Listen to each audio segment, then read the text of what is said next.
Yo, what's up, everybody? This is Wesley Hamilton. Welcome to the fifth episode of Out of the Shadows. This week, we're going to shed light on important issues within the Black community. Today, I have my guest, Dan Smith, who is an entrepreneur, very passionate with giving back, born and raised on the east side of Kansas City. Dan is just involved in a lot of things. He's a mover and shaker in Kansas City. I'm proud to call him a friend. And I'm just ready to dive in. Dan does a lot of work when it comes to entrepreneurship, and then also making sure that entrepreneurship is impacting Black and Brown communities. So, Dan, thank you for being on the show, man. It's an honor. What's up, bro? Hey man, dude, I am so excited just to be able to be in your presence, man. Like you're a phenomenal cat, man. Appreciate the opportunity to come on to your show. I know this is I think it's new. So man, to be one of the first guests, I know no, I'm not the first guest, but to be one of the first guests, it's an honor, man. It's an honor. So I appreciate the invitation. Nah, man, for sure, bro. You have a powerful story, and this platform that I've created is focused on those whose stories are being shared into the world, but making sure that you have a platform that always speaks your narrative.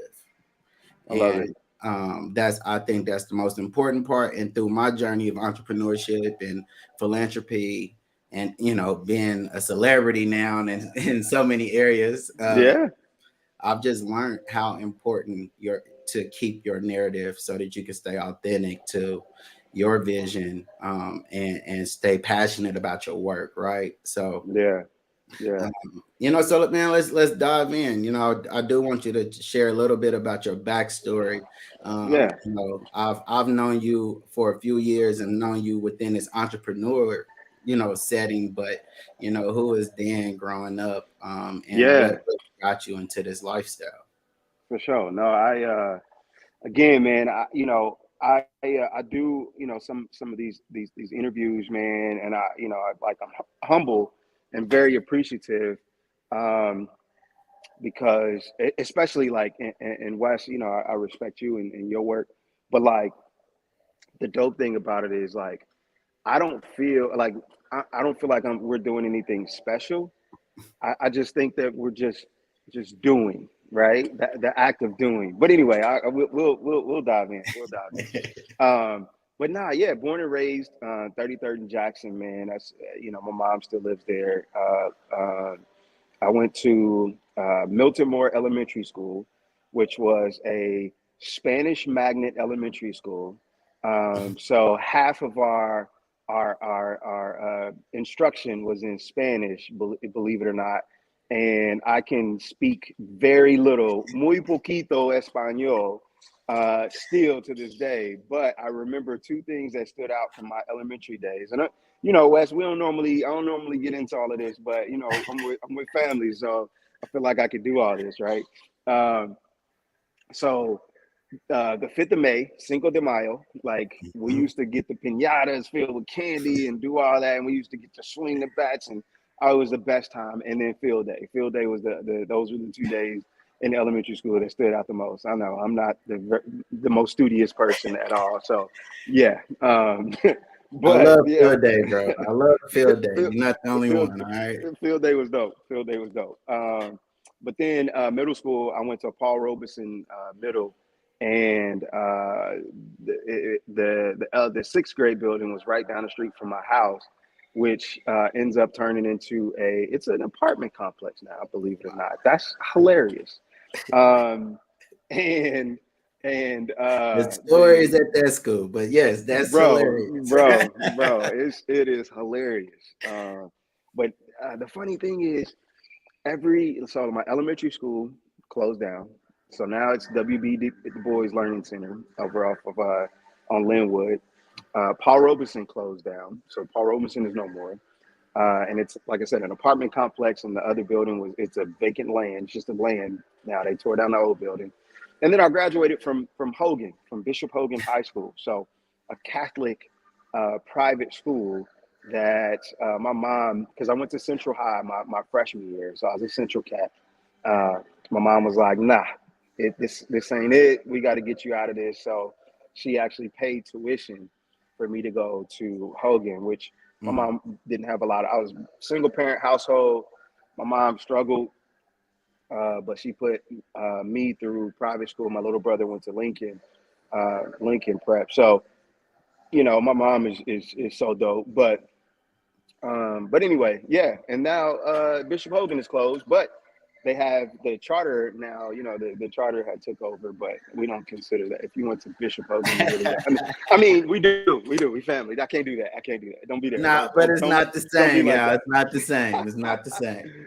Yeah, man. So, and then through school, man, I went to a few colleges, man, and finally ended up getting my undergrad and got my master's degree, got my MBA, and went into corporate America. And it didn't work for me, man. I had a lot of issues with corporate America. I'm a hard worker, but if stuff don't make sense to me, I don't just. It's hard for me to just keep doing what doesn't make sense, right? I start challenging those things, and a lot of businesses don't want to be challenged. Yeah. Business managers and mid managers and all that other stuff that comes in, the political stuff, just doesn't work. So nonprofit, went to nonprofit work, which evolved into me and Sharon starting the Porterhouse KC. And yeah, man, just it's we've been having some fun, man, the last 6.5 years. So Yeah, it's yeah. dope. So before we go in, and break down like what the Porterhouse KC is, because it's a dope organization, in Kansas City, that everybody should know about if you don't. But like going back into like your journey, because of course I'm not gonna say we have a little age difference, but It's a little um, slight difference, you know what I'm saying? I see you got a couple days coming in. I see that. um, but like my journey was a little different. It was definitely east side, and I feel like majority of the schools I stayed on the east side, unless I went to I went to Longfellow for elementary school, and, Yeah. which was cool. It was definitely Yeah. different, but after that everything changed. Yeah. Yeah. So talk about like growing up in the inner city. You're connected with all these different schools, and yes, they all do Yeah. have a different direction. You went to a Spanish magnet, you went to the Catholic, but you were also still, in a space that I'm assuming, right? And I want you to emphasize, but I'm assuming that the spaces are semi filled with Black people because of the area. Oh, Um, yeah. so Yeah. the influence, right? Like the inner city influence, and how did you was able to kind of break away to explore schools, like really Yeah. talk about that, because a lot of people don't get a chance to have even that length of a journey that you've just shared. Yeah. Yeah. No, I appreciate that acknowledgement, man. The crazy thing is, man, honestly, like, and I start doing these epiphany, like having these epiphanies, and when you get older, you start reflecting on things and stuff like that, and I had some reflection time, and I realized that my experience is built from the people that I had in my life that helped raise me. So my grandfather had a really strong impact. He passed away a couple of years ago. My mom had everything to do with all of this, and then my grandmother. Like we had a core group of people that just kind of poured into me and made sure that I was right and that I had these experiences. Like, even though I came from the east side, even though like I grew up in a single family household, my grandfather and my uncle, they owned a lake house down in Mm. the Ozarks. So in the summers, I got to go down to the Ozarks and I got to experience lake life and boating and jet skiing and motorcycles and all these things that it's not normal. Quote unquote, we figure out that we realize is normal. And then at that time, I didn't even look at it like this was like not a normal experience. I just looked at it as I was having fun, right? It's just you get opportunity to have fun, right?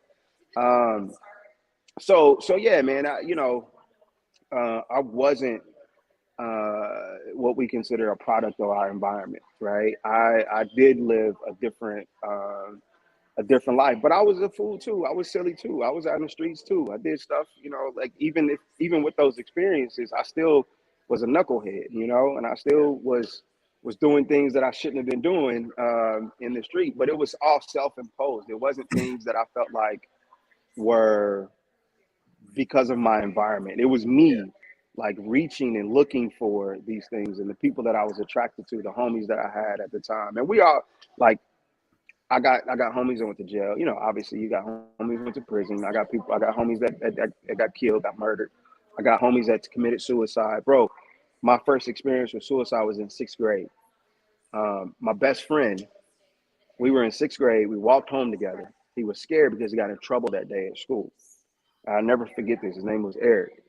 Um, he was scared that he was going to get in trouble from his dad. So he went home. We walked home together. I went to my house. He spoke and went to his house. Next day we come to school. Come to find out, they had grievance people there and all this other stuff. Didn't know what happened. Took his own life. Dad Mm. had a shotgun and took his own life because he was afraid of getting in trouble. Right? Like that was Wow. my 6th grade was my first experience. My next door neighbor he got killed. And me and him were close, were tight, man. He had all the cool toys. I used to want to be over at his crib all the time because he had all the cool toys. He went to Lincoln High and ended up um, getting killed. Man, it was just, I lived in it. Yeah. I had guns pulled on me. I've gotten, I've gotten been in situations where folks are shooting at us. You know what I'm saying? And luckily, none of those instances, anybody that we were around got hurt or anything like that. But I didn't let that be. I couldn't let that be my circumstance, right? Yeah. Like, Yeah. um, and it's just a matter of perspective, you know. Uh, I but think yeah, I mean, it was, perspective and influence, because I yeah, think what I'm hearing is a great way to go into the next conversation of like, it's a lot of homes that are fatherless.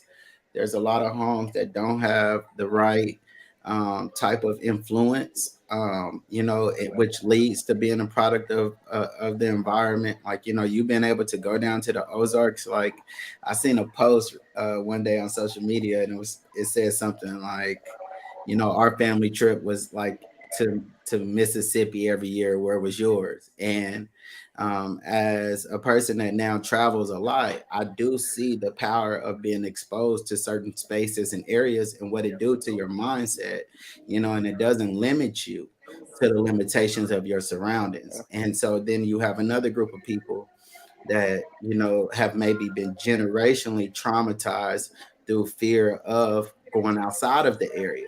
So I think about like my family and my group that I grew up with off of 36th and Euclid. But I mean, my grandmother passed at 90, and I can't really tell you when she left the house. Those 50 years, like yeah, I just and it didn't hit me for a long time. But when I think about being a product of my environment, it comes from that side of the family. You know what I mean? And that was what yeah, side of the family I was attached to.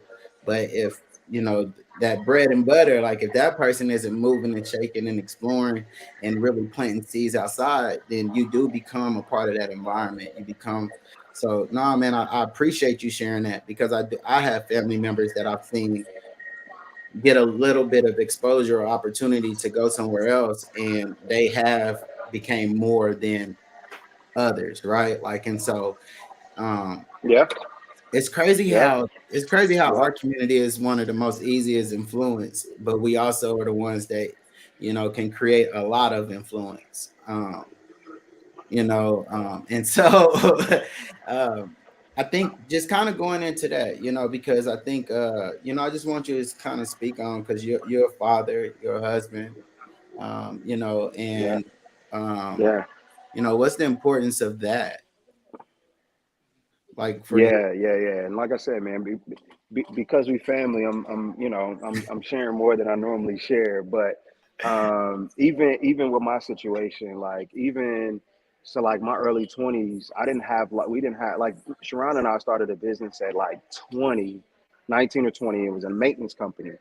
And it was just because we saw that there was a need, right? We went to, short story, we went to an apartment complex of a friend. His uncle was the maintenance manager there, and he was just frustrated that day, just pissed off, you know. And we're like, "What's up? Like, what's wrong with you, bro?" And he had some people call in, maintenance workers, folks that's supposed to be in there, and it was a Section 8 apartment complex, so they have to like get these apartments turned over quickly, Mm-hmm. because the churn rate is, is extremely high. And so we left, and we were like, man, we probably can. What if we did that for him? You know what I mean? Like, what if you give us a contract, we do it, and there's no like sick days, right? Like, we just got to get the work done, or if it's not us, then we'll hire some people to get it done.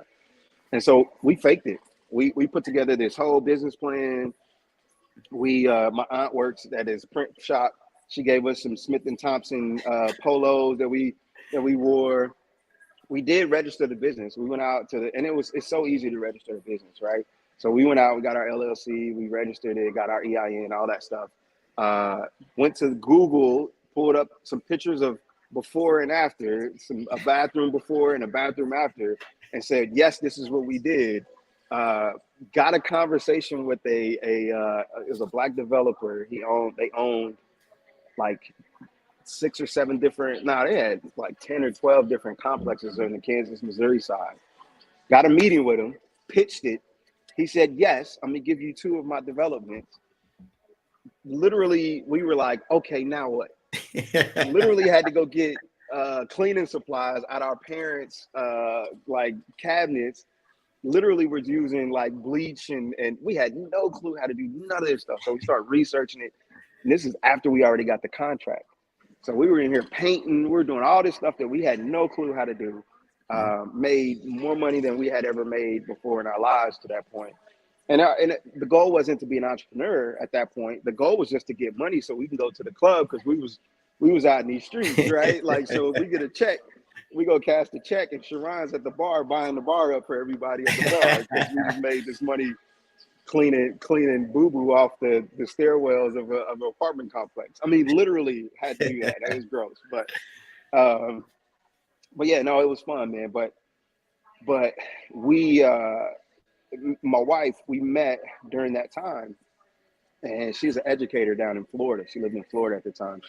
She went to Bethune-Cookman. She went to a HBCU. She did the Greek life down there. She's an AKA. She did her whole thing, and then she would come back. She's from Kansas City, so she would come back in the summers and stuff. And we ended up meeting, at a party or something like that. And I was trying to be, whatever, smooth or whatever. And so I hollered at her, and we ended up developing a cool relationship. But um, fast forward a year or so, she ended up coming to visit. End up, like I said, I'm sharing this because we family. End up getting her pregnant, my wife pregnant. We weren't married at that point in time, and I had a moment of I had a fork in the road, right? I was doing party promotion too at that time. I had a marketing company that we had started with some business, some business owners, and my homeboys, Chris Jones, Lester Jones, and George Forte. We were doing this. We had a company called Export Marketing Group. We was out here like in these streets, right? And I had a fork in the road. I had to figure out what I wanted to do in my life, and I realized, I found out that she was pregnant, and I was like, "There's no way possible that I can allow any seed that comes from me to be raised without a father." Right? Because I was in a fatherless household. So I made the hard decision to move to Florida. So I literally, probably within a week and a half, 2 week time frame, decided I got to go to Florida, because I didn't have as much stability as she had. You know what I mean? She had a full time job. She had everything going on, and so I left. And we ended up dissolving the company, and it was hard. It was hard. It was probably the hardest thing I ever went through in my life. And end up having our son down in Florida. Stayed down there a little while. We realized that all our family's up here. We can't have this kid down here. and not, get to know their family, grandma, all that good stuff. And so we moved back. We ended up moving back to Kansas City after a while. We ended up getting married, had another son. And, it was just the best thing that ever happened to me. And the funny thing is, me and my wife had these conversations. Were we in love when we were in that process? Nah, it wasn't a strong love, right? But we liked each other, right? There was that. But we fell in love. Mm. We fell in love, and that's my ace, that's my rider, and she's dope. But I've had a lot of turning points in my life. I had a lot of points of fork in the road, either make this decision or make that decision, and that's one that I wouldn't change for the world. So, got a son. He's a senior in high school. Got my youngest son. He's a sophomore in high school. It's my guys, man. They both play sports. Both smart. Way smarter than I was when I was their age. But yeah, man. Just I'm Yeah, sharing man. everything with you, Nah, Wes. I'm sharing everything with you, brother. but I appreciate it because I respect you. I respect your journey. I respect you as a father and a family man that I see. I feel like you do try to highlight that as much as your entrepreneurship journey. And so just hearing that, and then, I think, for a lot of Black men, we do have that mindset of wanting to fulfill a space that we didn't have filled when we were younger, when coming from not having a father and wanting to set the tone. I feel like I had the same type of mindset when it came to my daughter. I just did I not with her mama, but with my daughter. Yeah. I feel it. I feel it. So, I feel it. I got Yeah. sole custody, very quick. But of course, I Yeah. would have done other things. But in all honesty, it was all because I'm like, what can I do to make sure that I am in this child's life? And there is nothing going to alter that. As a Black Yeah. man, as a Black father, knowing that there are so many systems in place that can deter that, and make Yeah. you where you're outside of the home.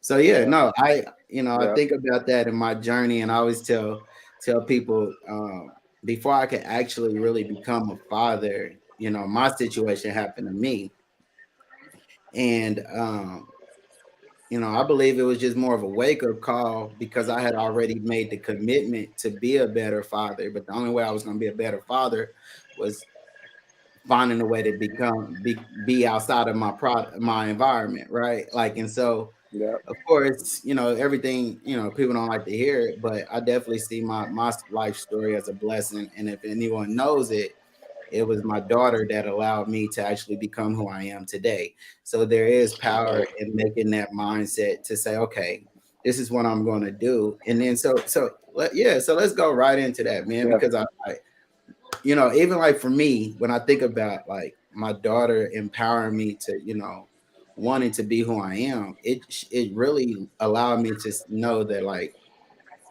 it's bigger than me, right? Like you have these eyes. How do you make an impact into this child's life? How do you create a new generation of thought leaders and things like that? And so for me, it was, well, I'm gonna go into entrepreneurship. And I know you shared a little bit about the corporate, world and how it wasn't for you. And, I wasn't a corporate worker per se, not my whole life, but I did, go and get a full-time job at a couple call centers and things. And, during my injury, I was working. But for me, the barrier was my job wasn't accustomed to working with someone with a disability. So I ended up Mm. having to fall back because I was dealing with real life issues that my job didn't understand. And so eventually I got pushed out and was kind of forced to be on disability. And, I was Yeah. in my 20s, so, that was for me, like that was my push into entrepreneurship was because again, I probably could have settled if I didn't have my daughter. I probably would have been like, what, this little $1,000 a month gonna get me good. But Yeah. it was like, this is not going to be able to take care of my home. This is not going to be able to allow me to raise my child like I want. Maybe this is set up for someone that doesn't have a child or something like that, but it's not set up for a father or, like a family. And Yeah. so it pushed me into that, so for you, you had all these different things that guided you into entrepreneurship. How has, we're going to shift a little bit, but how has that experience pushed you more into that nonprofit work? Yeah. Yeah, and the funny thing is, and I'm glad you shared that about your work situation, because, and I've had these conversations directly with some CEOs and founders and whatnot. When you get hired, when you get interviewed, and say, like towards the end of the interview, they'll say, we'll try to see if it's a good fit, right? If it's a good fit for our company and our what the team that we're hiring you into, if it's a good fit, right? And normally, what that good fit means, it's like, for me, and I could be, I'm just putting it out there. For me, good fit means you got to fit it. See somebody that's going to fit into the mold that we already have set, for our environment, rather than being open enough and realize that we need people that don't fit to challenge what we're doing and how we're doing it and things like that. And not just a challenge. It's not always a bad thing to figure out growth, to find out what can we change or what can we adapt, or if there's systems and policies that are in place that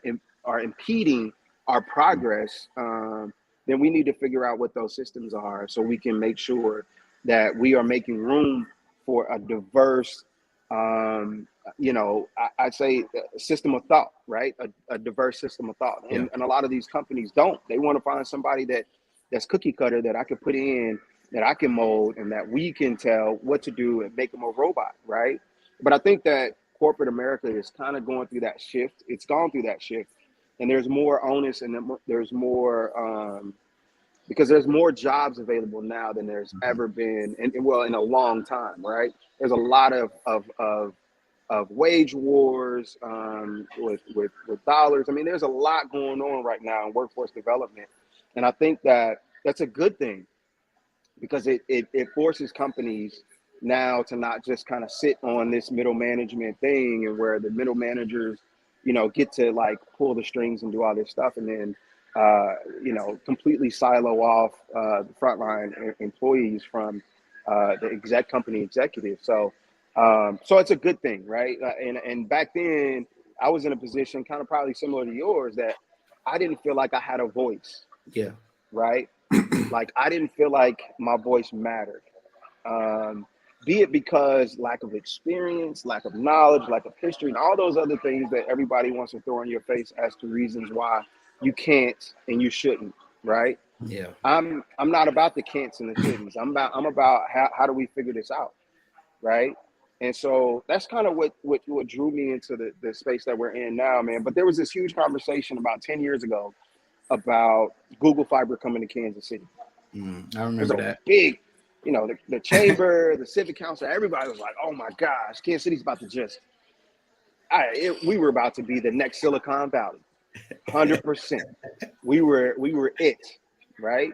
But that conversation wasn't being had over in the communities that we come from, right? Mm, And I wanted to figure out why, because like I said, I've been an entrepreneur prior to this, but nothing like widely successful. I ain't, banked a lot of bread or anything like that. Um, but I have been on that entrepreneurial journey, and I had experiences at the Lincoln Building. Our first office was at the Lincoln Building. The city of Kansas City used to do an incubator, small business incubator, years ago, and we got to benefit from working out of that space, man. We got to meet Jackie Bikes, who was the owner of Serve and Clean back in the day. I used to work for Jackie. She was a dope entrepreneur. We followed her. That's why I learned. Obviously, the realization doesn't come till years later, but that's where I learned a lot of the mm, hustle and the grind and what's necessary, what's needed to be an entrepreneur. Um, but anyway, yeah. So like, we tried to figure it out. We couldn't. We had all the right answers, right? We knew what it was. Lack of network, lack of capital, lack of access, lack of education, lack of, right? So we went down that trail. So we have a lot of friends that are consummate professionals through, I mean, that we have met through various channel school, I mean, professional environments. We're both, me and Sharon are both members of Kappa Alpha Psi Fraternity Incorporated. Whoop, whoop, go to the new. Um, and so we would bring in some of these consummate professionals to uh, teach marketing, teach brand management, teach accounting, just the principles of these things, Yeah. like workshop style things. And that was all our plan was.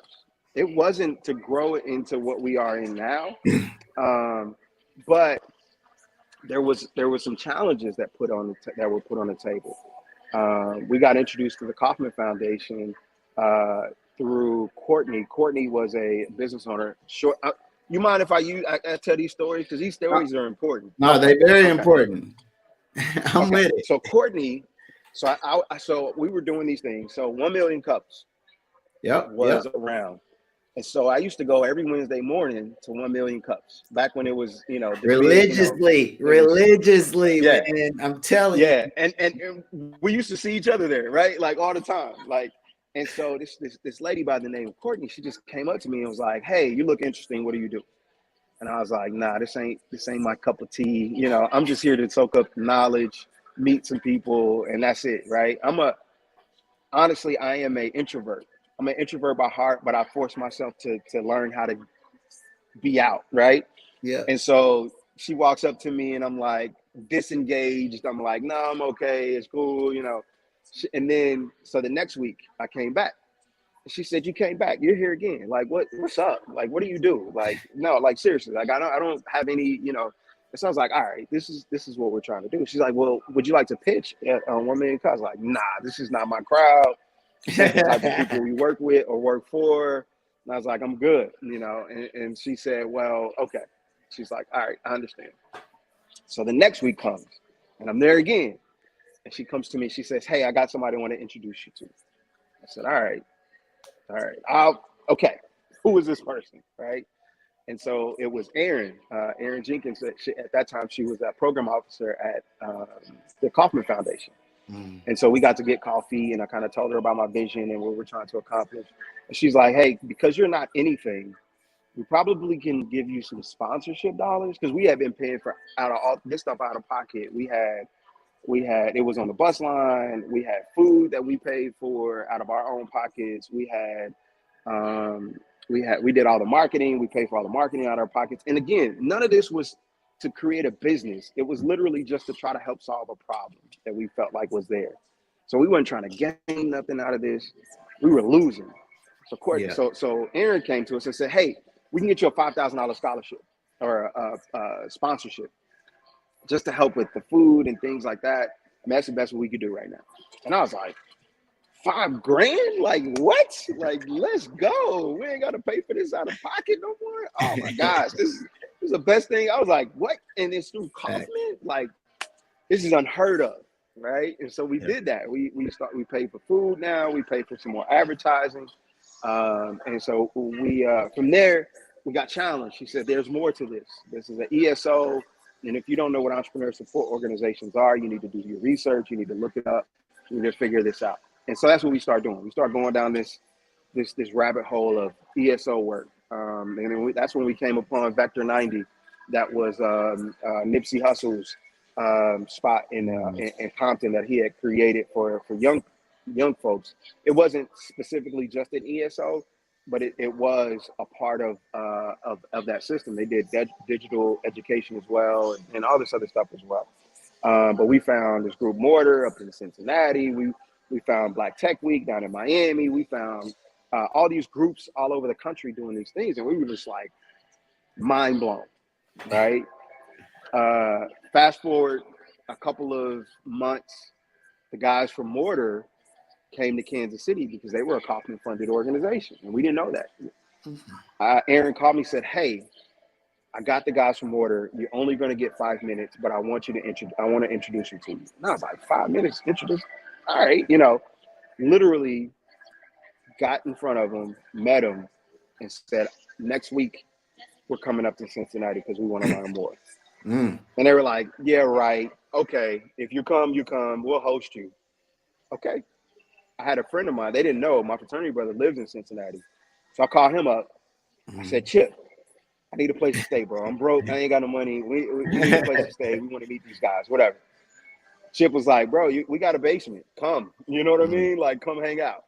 We literally drove up that next weekend to Cincinnati, me and Sharon. It was crazy raining. It was stupid.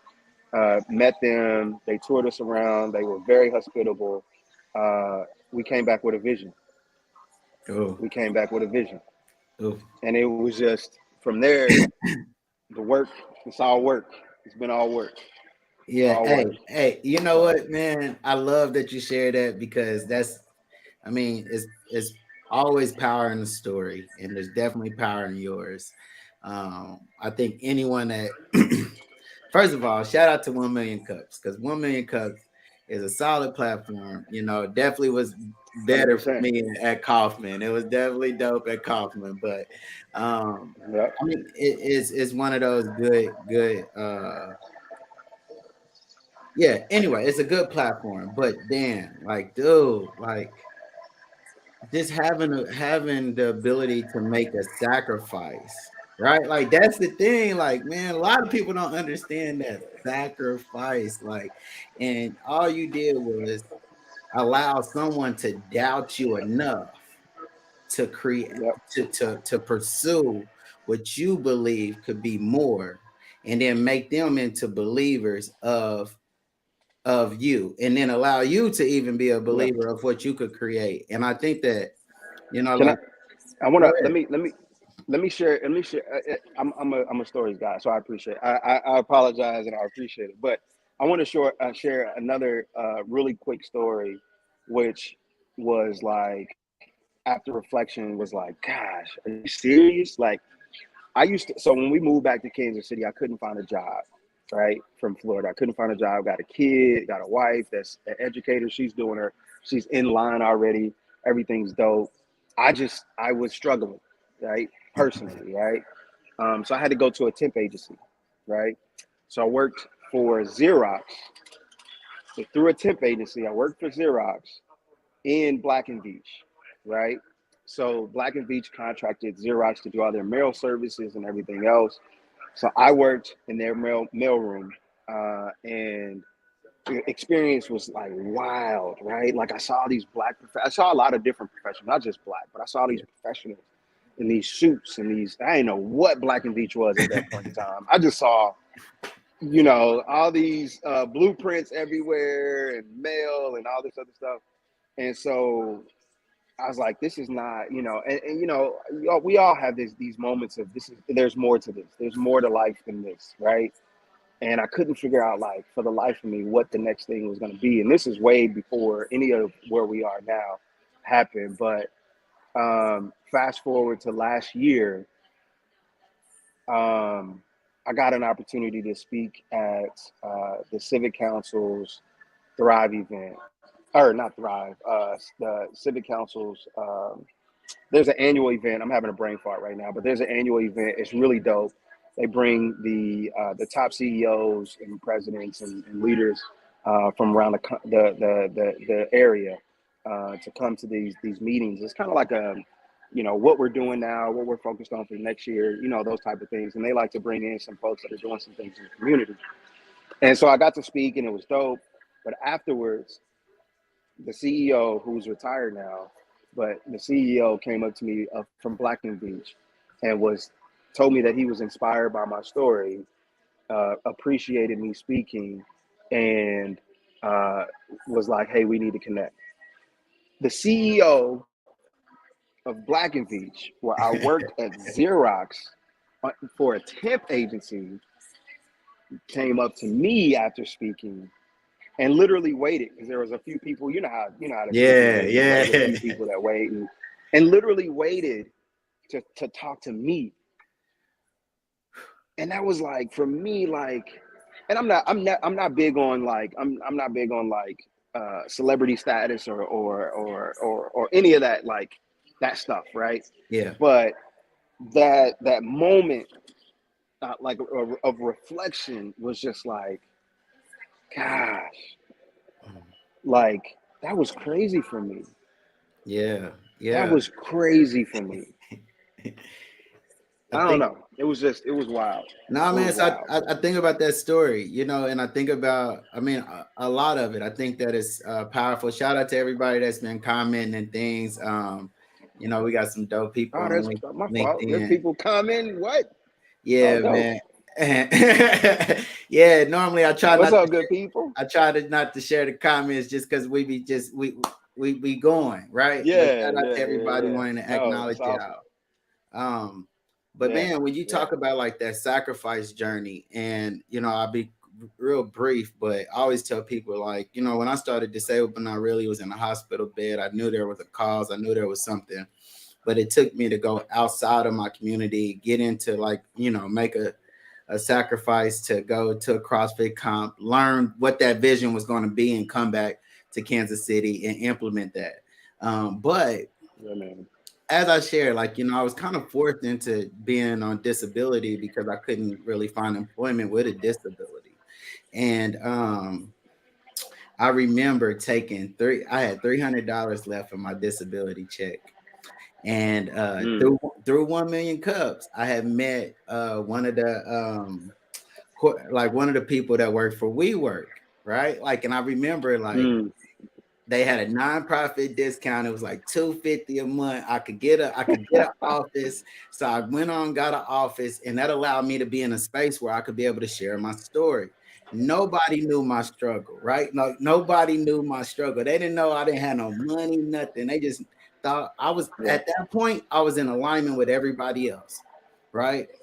And I Mm-hmm, remember mm-hmm. we would do these outreach programs, and I'm sharing this because it's power in not only knowing your vision, but there's also power in making sacrifice for the things that you want, and there's even more Yeah, power in doing more, even if you're not paid for it, right? Like, and so we used to do these yeah. events called Hydrate the Homeless, and it was completely different than the mission for disabled, but not really, but it was a way to give back that was different, but also provide an opportunity for people with disabilities to be involved in Mm, community work. yeah. It took I had got the office space in maybe August or September of maybe 2017, something 2018. And I remember by January, they had reached out to me and said, "Hey, man, we love the work you do. We're going to nominate you for this Community Givers Award. There's about 200,000 members, all of this, but we're going to nominate you." And so they come back a couple weeks later. They're like, "Wes, like you won it. Like you got this community." And just like you, I'm like, "What?" And they're like, "Oh, we're going to Yeah. fly you to New York." And I remember telling somebody, like, this is the first time I've ever been flown on somebody else's dime. I'm trying to act out like I didn't travel before, but I had never Right, traveled. like I'm good. Yeah, So I didn't know anything that was happening. I literally just thought I was going to get an award for giving back, and I'm grateful for that. And I was happy for the trip, yeah, right? Like, and so yeah, I yeah. remember, man, getting on stage, and they're like, "Hey, can you share your story?" And this is my first time in like 2,000 people. All right, I don't know, like maybe a few seconds later, man, I get off of sharing my story, and they like, "Wait, man, wait a minute." Um, the four of you, it was four people out of 200,000 that was selected. And they're like, we're going to give you $18,000. And I'm like, what? Like I remember like the video, like just capturing it, or like me just laughing because a lot of people didn't understand. Like I had literally sacrificed with nothing. I didn't expect anything. Like I was just like, I want to create an impact. Just I have grateful. a Yeah, vision. And like I was blessed yeah, with something that allowed me to like go more into forward progress, right? Like, and keep understanding yeah. that as long as you start to create change, as long as you start to have this vision and you're willing to sacrifice time, effort, passion into something that's impacting somebody else's life, like the Absolutely. blessings and things that come are just you can't put nothing on it, right? Like it's just one of those things that's No value. Yep, so yep. I just, I appreciate you sharing that story because I think that those are the things that people miss, right? Like when they think about entrepreneurship, they hear about the Absolutely. sacrifice, they hear about the heartache, but it's like, man, if you have a true vision, like the blessings will come because the passion that you have is going to Yeah. always fuel you. You know what I mean? Yeah. And I think Layla Ali says it perfect. She said you have to let your passion drive you. And so, you know, when you're thinking about that car, your passion will drive you past anything that you have in your pocket. You know, like you'll go and be like, man, I can't even have this space no more because we can't pay rent. But I can sit down with Yeah. people, you know what I mean, and I could tell them this knowledge. So I'm still sharing this knowledge, right? Like I don't need anything to Yeah. impact the life with what I have up here, right? It only helps 100%. me to impact more lives with the support of many if they start to see my vision, right? So And you know what? And you know what the in addition to that was what is I don't think it's talked about enough is um everybody, we want to frame things. Everybody wants to be in a frame of something, right? Like, and what I mean by that is like, if you do this, this will be the outcome, right? If you put this microwavable meal in a microwave and you hit 30 seconds, you're going to get 30 seconds of heat on that meal, right? But that's not how life really works. And there's some people that understand that, and then the folks that don't understand that are the ones that are really trying to fight within these systems and really try to change this. And then when effort and you know nothing happens, they're like, I wonder why. Like, why didn't this? Because this is not because systems are created to be adjusted. yeah, They're create some a person created this system or a mm, group of people created a system. That doesn't mean that that is law. That doesn't mean that that is, even if it is law, it doesn't mean that that's your life, right? yeah. So luck, work, and luck equals success. That's it. If you're working, you get lucky at a point in time when you're working, and some success may happen, right? That part. But luck and blessings, I call it luck or blessings. You can Yes. insert luck, you can insert blessings with luck, or luck with blessings and prayer. But at the end of the day, if you're not doing the work, this point in time, that blessing, that luck, you won't find this success because you're not putting in the work. You know what I'm saying? Hey, the work is I'm just important. I'm just saying, if you're It's doing the work, you're gonna find some luck along the way, and it's gonna potentially lead to some success. But without that work, you can't even get to the end of the equation.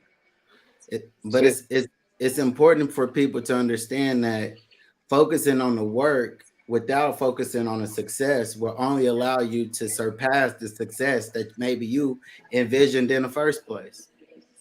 Because Yeah, once you yeah, start becoming driven by the work, man, like hard work pays off. You know, you could work smarter, not harder, right? We don't want everybody talking about 18-hour days if you ain't got to.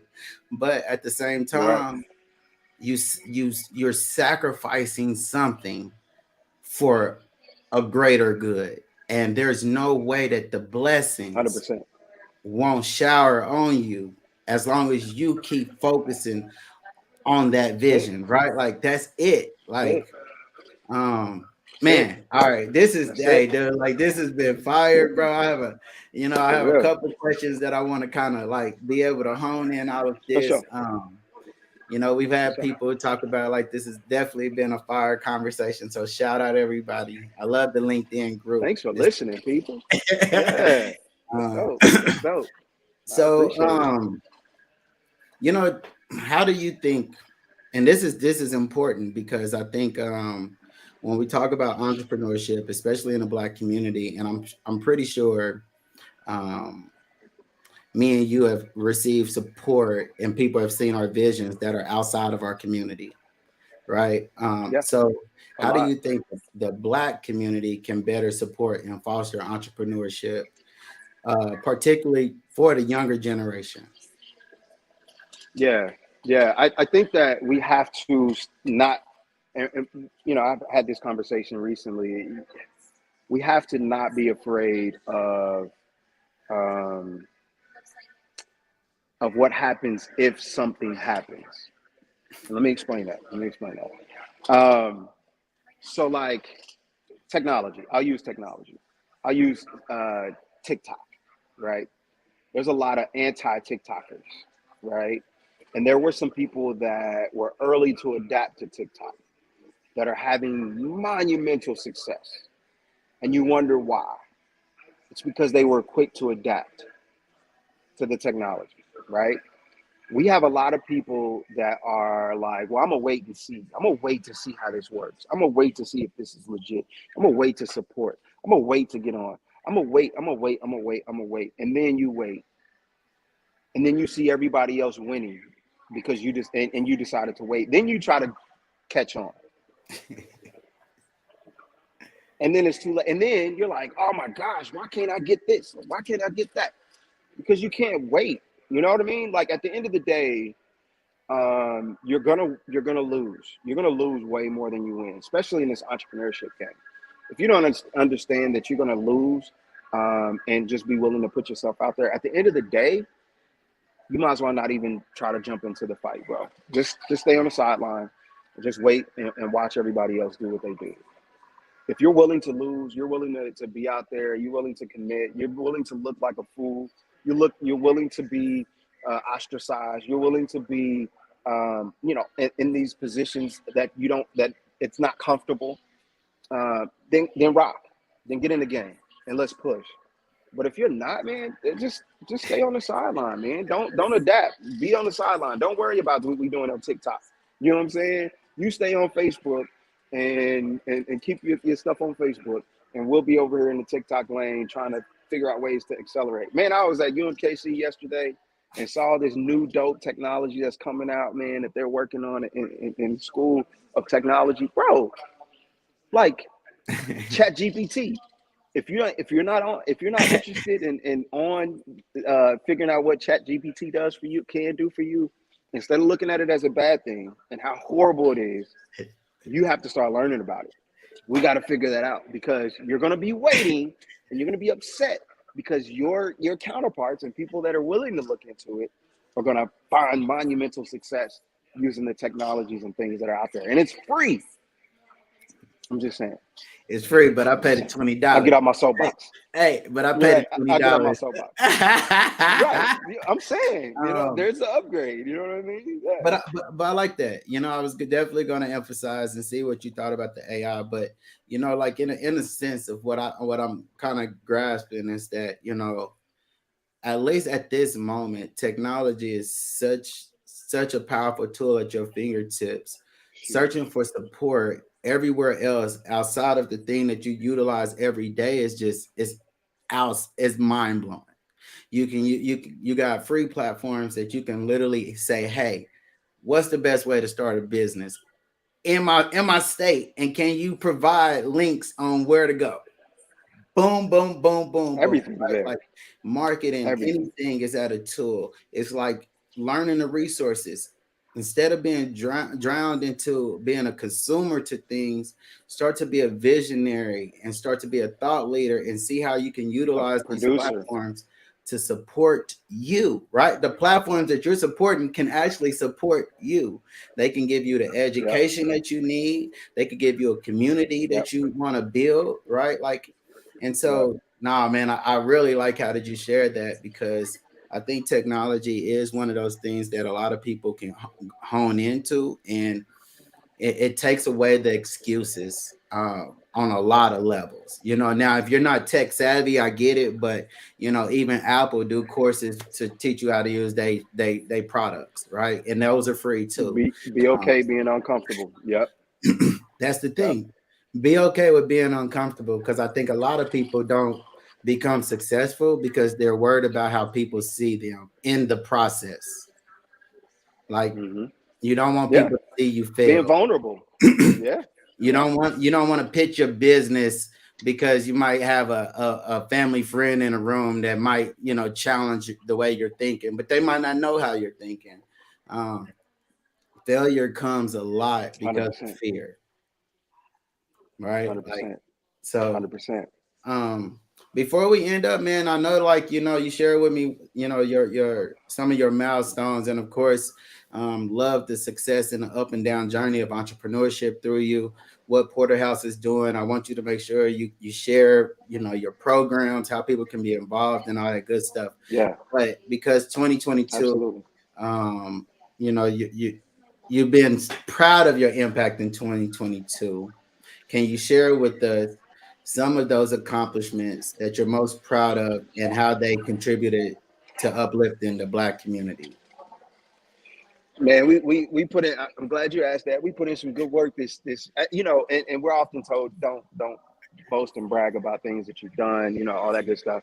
This is not boasting and bragging. This is just being excited, excited about what we've been able to accomplish and what's to come. So on our website, we have our impact report. So if you go to www.theporterhousekc.com, uh, go scroll down, see the impact report. It'll pop up right there.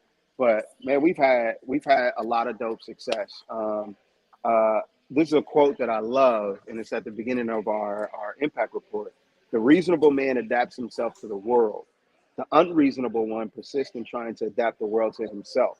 Therefore, all progress depends on the unreasonable man. So we Mm, have this written on the wall up in our office, and that's George Bernard Shaw. I love that quote. It's dope. But this past year, man, we've been able to give out about 195,000 plus of small business dollars, mostly small grants, and nothing that we do is in a loan form. So they're all grants. We have pitches, we have pitch classes, so folks are you're not just thrown up to try to pitch your business. You actually have a class that you go through to learn how to pitch.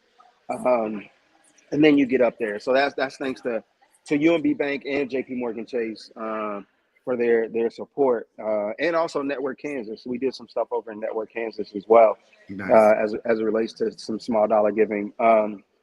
We also have a 15-week small business development class. We also have a mentoring program, which is 12 months long, that we do. So the Alchemy Sandbox, we actually just closed it. The new application will open up again for the next quarter. So every quarter we open up our applications on our website for the Alchemy Sandbox, and that's the pitch competition for the $5,000. But so we did that last year. We made a lot of connections. Our story is there. We've served over 333 entrepreneurs last year. Not created 19 community partnerships. Uh, um, what else? 8 funding partnerships. We hosted 10 events. I mean, it was just a lot going on last year, man. We're really excited about it. But our hope is that we can continue this, and we can continue to push. Obviously, we're still a fairly new, small nonprofit.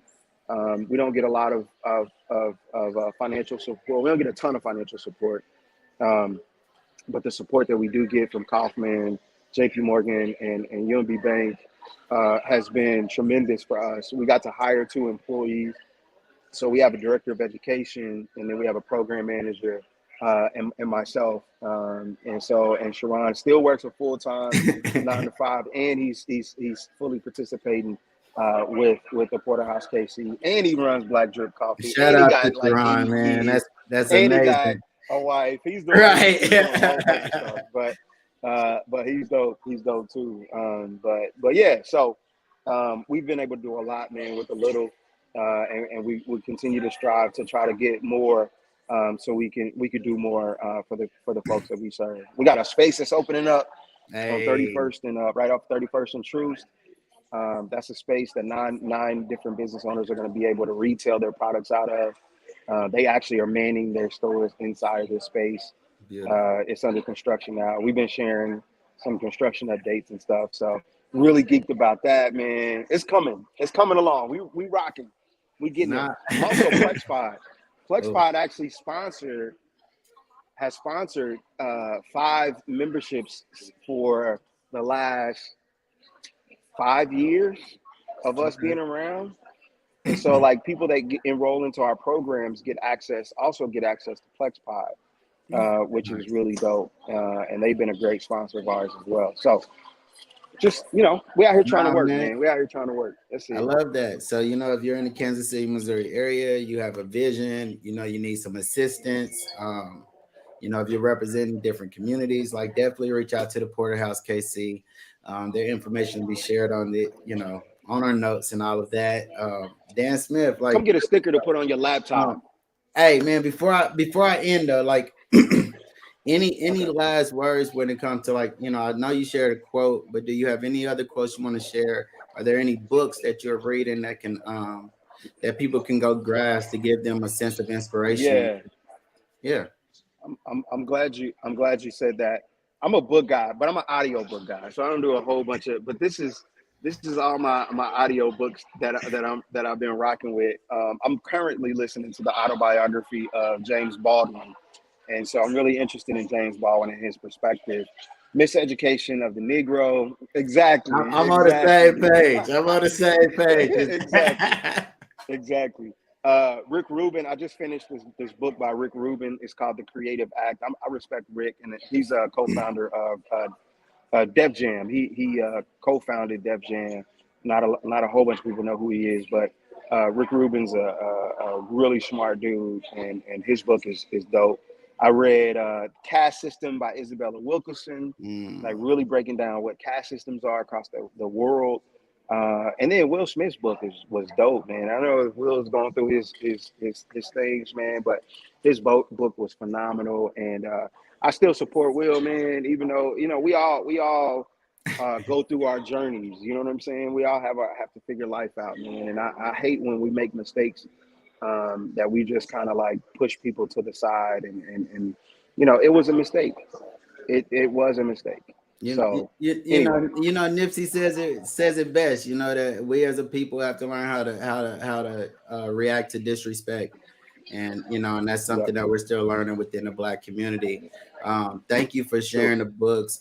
Thank you for sharing. Like, I'm definitely a avid reader. I always talk about my growth came from reading books. So I'm gonna share my two favorite that I think people can grasp: Dope. How to Raise Your Own Salary, by Napoleon Hill. Very powerful book. Of course, I didn't say Think Rich, Grow Rich, because you need to know how to raise your own money first, too. And Yep. then Black Magic. Black Magic is definitely a powerful book for any individual, Black or brown, that's just trying to understand things. And it says what Black leaders learn from trauma and triumph. So definitely reach out and check out these books. And I just want to share a couple last words that some of our comments on here. Fear is just a portal into greatness. When you step through, you level up. Um, That's Alex. What up, Alex? you know what I She's mean? dope. Like, I She's think dope. that's such a powerful thing. And sharing the struggles is just as important as the successes. Another Nipsey Hussle Yep. quote: if you're sharing your success and not your struggles, you're a fool. I'm a firm believer of that, because you're missing out on reaching a lot of individuals that could learn from your story, because they could see themselves from your past and your journey, maybe not where you are right now. 100%. And so make sure that you Yep. always bring that story out the shadows. And thanks everybody for checking Love it. us out. Until next time, appreciate it, and thank you again, Dan.